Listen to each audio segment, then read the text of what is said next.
प्यारे बच्चों, आज 19/9/2020 विज्ञान क्लास में आपका स्वागत है। हमारा पाठ जो चल रहा है वो है वैद्युत धारा के चुंबकीय प्रभाव। इसमें जो आज का आर्टिकल है वो है विद्युत मोटर। बहुत महत्वपूर्ण चीज़ है, कई चीज़ें हैं इसमें, लेकिन जो पूछेगा जितना उतना ही बताना है। विद्युत मोटर है क्या चीज़? देखिए, ऐसी घूर्णन युक्ति जिसके द्वारा विद्युत ऊर्जा को यांत्रिक रूप ऊर्जा में परिवर्तित किया जाता है, विद्युत मोटर कहलाता है। विद्युत मोटर का ध्यान आते ही सबसे पहले सबको जो पानी वाला मोटर है वो ध्यान आता है। बाकी छोटे छोटे पार्ट्स मोटर सब में लगे रहते हैं। पंखा में है, आपके कूलर में लगा हुआ है, आपके मिक्सी में लगा हुआ है, आपके वॉशिंग मशीन में लगा हुआ, सब में मोटर लगा हुआ है। लेकिन मोटर का नाम आते ही जो ट्यूबवेल वाला मोटर उस पर ध्यान आ जाता है। खैर, तो ऐसी घूर्णन युक्ति जिसके द्वारा विद्युत ऊर्जा को यांत्रिक ऊर्जा में रूपांतरित किया जाता है, विद्युत मोटर कहलाता है। अब इसकी रचना देखिए, मुख्यतः 3 भाग होते हैं: क्षेत्र चुंबक, आर्मेचर, विभक्त वलय तथा ब्रश। तो क्षेत्र चुंबक क्या है? यह एक प्रबल अस्थायी अथवा विद्युत चुंबक यन यस माने उत्तर दक्षिण होता है, जिसके उत्तरी तथा दक्षिणी ध्रुव क्रमशः यन व यस है। उत्तरी ध्रुव को नॉर्थ पोल माने यन कहते हैं और दक्षिणी ध्रुव माने साउथ पोल यस से प्रकट होते हैं। अब आर्मेचर क्या चीज़ है? नर्म लोहे के क्रोड पर तांबे की पृथक्कृत तार अनेकों फोरे में लपेटकर आयताकार कुंडली ABCD बनी होती है। जैसे देखिए यहाँ दिखाया गया है, तो ABCD है, इस पर पृथक्कृत तार लगाया जाता है, अनेकों फेरे में लगा होता है। तो ये कुंडली चुंबक ध्रुवखंडों के बीच घूमने के लिए स्वतंत्र होती है, आर्मेचर कहलाता है। तो यहाँ देखिए आर्मेचर कल्पना, ये विद्युत मोटर हम चित्र बनाए हैं विद्युत मोटर का। तो इसमें जो आर्मेचर ABCD है, इस पर जो है तार तो यहाँ से हो रहा, लेकिन दिख रहा है ये दोनों चुंबक हैं, यन और यस करके। ठीक, आर्मेचर की कल्पना है। अब विभक्त वलय क्या चीज़ है? ब्रश क्या है? 2 बराबर भागों में, देखिए 2 बराबर भागों में विभाजित एक दूसरे से अलग पीतल का छल्ला होता है। इस प्रकार का बना हुआ छल्ला कि ऐसे दोनों को मिला होगा, दोनों अलग रहेंगे एक प्रकार से। कि जैसे देखिए कुछ बच्चे कड़ा टाइप को पहनते हैं, तो उस टाइप का एक छल्ला कल्पना करें पीतल का, लेकिन वो 2 भागों में कट किया गो, इस टाइप का होगा। 2 बराबर विभाजित एक दूसरे से अलग पीतल का छल्ला होता है, विभक्त वलय कहलाता है। आर्मेचर, ये विभक्त वलय यहाँ बना हुआ है, ये जो दिख रहे हैं विभक्त वलय का है, P&Q लिखा हुआ है, 2 पार्ट में होंगे। विभक्त वलय कहलाता है। आर्मेचर की कुंडली, जो आर्मेचर है इसकी जो कुंडली है ABCD, कुंडली का एक सिरा एक भाग से, दूसरा सिरा दूसरे भाग से जुड़ा होता है। ये वलय आर्मेचर के धुराखंड माने शाफ्ट से जुड़े होते हैं। जो आर्मेचर का धुराखंड है ये, इसमें शाफ्ट जो बना हुआ है उससे जुड़े रहते हैं, जिससे आर्मेचर के साथ घूम सकते हैं। तो क्या कर सकते हैं? आर्मेचर के साथ ही घूम सकते हैं। आता है ब्रश क्या चीज़ है? तो विभक्त वलय और ब्रश थोड़ा सा करीब करीब है, देखिए ध्यान से। विभक्त वलय ग्रेफाइट या तांबे के 2 खंडों को स्पर्श करते हैं। तो ये विभक्त वलय है, तो तांबे के 2 खंडों को या ग्रेफाइट का लगा हो उसके स्पर्श करते हैं, इन्हें ब्रश कहते हैं। तो ब्रश यहाँ बनाया हुआ है। ब्रशों का संबंध 2 पेचों से, जिसका संबंध बैटरी के टर्मिनल से होता है। ये बैटरी है, इसका टर्मिनल होगा। जब धारा प्रवाहित की जाती है तो एक ब्रश से कुंडली में प्रवेश करती है तथा दूसरे ब्रश से बाहर निकल जाती धारा। जो बनाया गया है यहाँ ब्रश, तो उससे एक से प्रवेश करेगी और दूसरे से बाहर निकल जाएगी। ये हो गया हमारा विभक्त वलय और ब्रश। अब आता है इसमें सिद्धांत, विद्युत मोटर का सिद्धांत क्या है? 2 प्रश्न, किस सिद्धांत पे आधारित है वो उसका 1 लाइन का उत्तर होता है, और इसका सिद्धांत क्या है ये देखिए 4-5 लाइन का है। सिद्धांत क्या है? जब किसी कुंडली को चुंबकीय क्षेत्र में रखकर धारा प्रवाहित की जाती है तो कुंडली पर एक बलयुग्म कार्य करने लगता है। यह बलयुग्म कुंडली को इसके अक्ष के परितः घुमाने का प्रयास करता है। यदि कुंडली ऊर्ध्वाधर अक्ष के परितः घूमने के लिए स्वतंत्र हो तथा कुंडली का तल चुंबकीय क्षेत्र के समांतर हो तो बलयुग्म कुंडली को चुंबकीय क्षेत्र में लगातार घुमाता रहता है। जैसे देखिए यही है, ये चुंबकीय क्षेत्र हो गया, साउथ और नॉर्थ पोल हैं, यन और यस। इसमें ये कुंडली है, इसको रख के जब धारा प्रवाहित की जाती है तो कुंडली पर एक बलयुग्म लगता है। जो बलयुग्म कुंडली के अक्ष के परितः, जो अक्ष है इसके परितः मन को चारों ओर घुमाने का प्रयास करता है। कुंडली ऊर्ध्वाधर अक्ष के परितः घूमने के लिए स्वतंत्र हो तो कुंडली का तल चुंबकीय क्षेत्र के समांतर हो तो बलयुग्म कुंडली को चुंबकीय क्षेत्र में लगातार घुमाता रहता है। ये हो गया विद्युत मोटर का सिद्धांत। अब देखिए ये विद्युत मोटर बना है, यही हम आपको बता दें। तो सबसे पहले होता क्या है कि जब इसको बैटरी से संयोजित कर देते हैं विद्युत मोटर को, यानी स्विच ऑन करेंगे तो चालक से ब्रूस यक्स यहाँ से है, यक्स से होते हुए विद्युत धारा ABCD में क्रमशः ABCD में प्रवेश करती हुई वापस चालक ब्रूस वाई से होते हुए बैटरी के दूसरे टर्मिनल पर, मतलब यहाँ से प्रवेश करेगा ABCD होते हुए, यहाँ वाई पे आएगा, वाई दिख रहा है आपको, यहाँ से दूसरे टर्मिनल पे वापस आ जाता है। कुंडली में विद्युत धारा जो कुंडली है ABCD कुंडली में है, AB के A से B की तरफ और CD में C से D की तरफ विद्युत धारा प्रवाहित होती है। अर्थात ये धाराएं देखिए, ये A से B इधर धारा बन गया और यहाँ से धाराएं क्या होंगी, विपरीत होंगी। चुंबकीय क्षेत्र में रखे विद्युत धारावाही चालक पर आरोपित बल की दिशा ज्ञात करने के लिए फ्लेमिंग का बाएं हाथ का जो नियम बताया गया है उस पर आधारित है। भुजा जो AB है इस पे जो आरोपित बल है वो अधोमुखी माने नीचे की ओर ढकेलता है, और CD देखो ये इधर जाएगा ना तो नीचे की ओर, ये C से D की तरफ आए ऊपर की ओर ढकेलता रहता है। इस प्रकार किसी अक्ष पर घूमने के लिए स्वतंत्र कुंडली तथा धुरी वामावर्त घूर्णन करते हैं। स्वतंत्र ये जो धुरी है और कुंडली ABCD ये वामावर्त घूर्णन करते हैं। आधे घूर्णन में Q का संपर्क, ये जो Q दिख रहा है, आधे घूर्णन में Q का संपर्क ब्रूस यक्स से तथा P का संपर्क जो P बनाया गया है आपका यहाँ से, उसका संपर्क किसे, Y से होता है। अतः कुंडली में विद्युत धारा उत्क्रमित होकर, तो जो कुंडली है आपका ABC विद्युत धारा क्या होती है, उत्क्रमित हो जाती है। तो उत्क्रमित हो जाती है तो बनेगी क्या, DCBA इस दिशा में प्रवाहित होती है। अब है विद्युत मोटर का कार्य विधि। विद्युत मोटर का कार्य विधि कैसे होता है, वर्किंग। तो अभी हम विद्युत मोटर का चित्र आपको पीछे पन्ने पे बता चुके हैं पहले से।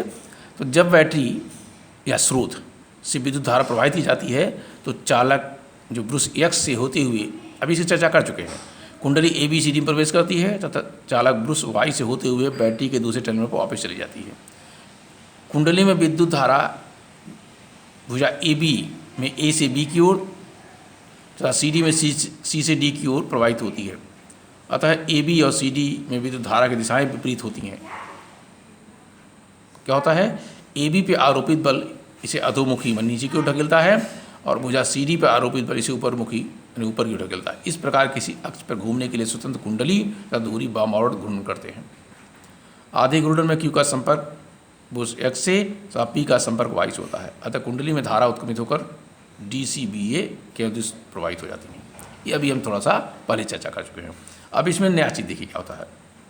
विद्युत मोटर में विभक्त वलय द्विग परिवर्तन का कार्य करता है। प्रश्न आ जाता है कभी कभी कि विभक्त वलय का क्या काम है, तो विद्युत मोटर में विभक्त वलय द्विग परिवर्तन का कार्य करता है। खाली पूछेगा एक नंबर में, तो एक नंबर में एक नहीं लिखना है।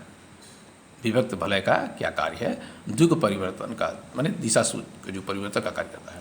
विद्युत धारा के उत्क्रमित होने पर दोनों भुजाएं ABCD आरोपित बल की दिशाएं भी उत्क्रमित हो जाती हैं। जब विद्युत धारा उल्टे क्रम में बहेगा तो जो भुजाएं हैं ABCD उन पे जो आरोपित बल की दिशा है वो भी उत्क्रमित होंगे, माने विपरीत दिशा में। इस प्रकार कुंडली में भुजा AB जो पहले अधोमुखी था अब ऊपरमुखी की ओर धकेलेगा, और भुजा CD जो अधोमुखी धकेली जाती थी अब ऊपर की ओर ढकेली जाएगी। अतः कुंडली तथा धुरी उसी दिशा में अब आधा घूर्णन पूरा कर लेता है। प्रत्येक आधे घूर्णन के पश्चात विद्युत धारा के उत्क्रमित होने का क्रम दोहराता रहता है, जिसके फलस्वरूप कुंडली तथा धुरी का निरंतर घूर्णन होता रहता है। तो ये तो आपको पहले बताए थे क्या क्या कैसे होता है, और यहाँ कि कैसे आधा इधर आधा उधर यानी घूमते एक चक्कर पूरा नहीं, 360 अंश पूरा नहीं घूमते, पूरा मैंने इसका मतलब 180 अंश घूमते हैं। जैसे आप देखेंगे जो वॉशिंग मशीन वगैरह होती है वो रोटेट ऐसे ही करती हैं, एक चक्कर घूमेंगे दूसरा चक्कर दूसरे ओर। एक शब्द था द्विग परिवर्तक। अभी हमने बताया विभक्त कलय का, वह युक्त जो परिपथ में विद्युत धारा के प्रवाह को उत्क्रमित कर दे, मैंने बदल दे, द्विग परिवर्तक कहते हैं, उसे द्विग परिवर्तक कहते हैं। तो द्विग परिवर्तक कौन काम करता है, विभक्त वलय। अब इसमें आता है वैद्युत चुंबकीय प्रेरण इलेक्ट्रोमैग्नेटिक इंडक्शन। सन 1820 में आस्टर्ड ने विचार प्रतिपादित किया क्या किया कि जब किसी चालक में वैद्युत धारा प्रवाहित की जाती है तो उसके चारों ओर चुंबकीय क्षेत्र उत्पन्न हो जाता है। और माइकल फैराडे ने इसके विपरीत अर्थात चुंबकीय क्षेत्र से विद्युत धारा उत्पन्न होनी चाहिए ये कहा। अब इसमें प्रयोग दिया गया है, एक अनेकों फेरों वाली कुंडली AB, इसका संबंध गैल्वेनोमीटर से। गैल्वेनोमीटर क्या होता है, जो विद्युत धारा इसमें आएगी तो जो तीर है वो एक विक्षेपित होंगी, ये काम है गैल्वेनोमीटर का। इसमें कितना विक्षेपित हो उत्फिल मीटर दिखा जाएगा। तो क्या क्या इसमें प्रयोग में अनेक फेरों वाली तार की कुंडली AB लेकर इसका संबंध गैल्वेनोमीटर से करके एक प्रबल छड़ चुंबक लेकर, प्रबल छड़ चुंबक को NS, तो जो इसका सिरा B है इसके तरफ ले गया गया, और जो ही चुंबक और B जो कि कुंडली है इसके संपर्क में लाने पे गैल्वेनोमीटर क्या हुआ, विक्षेपित हो गया, अर्थात उसके जो तीर हैं वो विक्षेप होकर किधर हो गए, दाईं ओर चले गए। ये क्रिया की तो ये क्षणिक विक्षेप हुआ। मान लीजिए यह विक्षेप दाईं ओर है, यह कुंडली AB में विद्युत धारा की उपस्थिति को दर्शाता है, अर्थात जब विक्षेप होगा इसका मतलब विद्युत धारा उसके अंदर रहा तभी विक्षेप हुआ। जैसे ही चुंबक की गति समाप्त होती है गैल्वेनोमीटर में विक्षेप शून्य हो जाता है, अर्थात जब चुंबकीय क्षेत्र का कार्य करना बंद कर दिया तो विद्युत धारा का प्रवाह भी बंद हो गया, अर्थात गैल्वेनोमीटर में फिर वापस चला गया, वो शून्य पे, जो उसका मीटर पैमाना है शून्य पे चला गया। अब चुंबक के उत्तरी ध्रुव को कुंडली से दूर ले जाइए, जो बिल्कुल B पॉइंट पर ले गए थे अब उससे दूर ले आइए तो गैल्वेनोमीटर की जो गैल्वेनोमीटर जो है उसकी सुई बाईं ओर विक्षेप हो जाती है, अर्थात परिपथ में धारा पहले के विपरीत है, यानी उत्क्रमित हो गई, बदल गई या पहले के विपरीत हो गई। ये दर्शाता है कि दाएं था तो अब बाएं चला गया, इसका मतलब परिपथ में जो धारा है वो उसके विपरीत हो गई। अब इसमें उत्तरी ध्रुव के लिए अब ये चुंबक दक्षिणी ध्रुव के करें, चुंबक के दक्षिणी ध्रुव S को कुंडली के B सिरे की ओर गति कराते हैं तो गैल्वेनोमीटर में विक्षेपण पहले के विपरीत होकर, पहले दाईं था अब बाईं ओर हो गया, विपरीत होगी। जब कुंडली एवं दोनों सिरे होंगे तब गैल्वेनोमीटर में कोई विक्षेपण नहीं होगा। अतः इसे स्पष्ट है कुंडली के सापेक्ष चुंबकीय गति एक प्रेरित विभवांतर उत्पन्न करती है जिसके कारण परिपथ में विद्युत धारा प्रवाहित होती है। तो एक प्रयोग रहा। आइए एक थोड़ा सा दूसरा प्रयोग है हल्का सा, उसमें भी है कि एक कुंडली लिया गया, इसमें लगभग 100 फेरे हैं, दूसरी कुंडली ले गई, इसको जोड़ दिया गया बैटरी से और इसको गैल्वेनोमीटर से। तो तांबे के तार को दो भिन्न कुंडलियां लेकर जिसमें क्रमशः 50 फेरे 100 फेरे हों किसी विद्युत रोधी खोखले बेलन पर चढ़ा देते हैं। तो खोखला बेलन कल्पना कर सकते हैं, आप कागज़ का गत्ता का मोटा बना होगा उस पर भी चढ़ा सकते हैं तो विद्युत रोधी है। कहीं आपको प्लास्टिक का मिल जाए खोखला उस पर भी चढ़ा देंगे तो वो भी विद्युत रोधी होगी।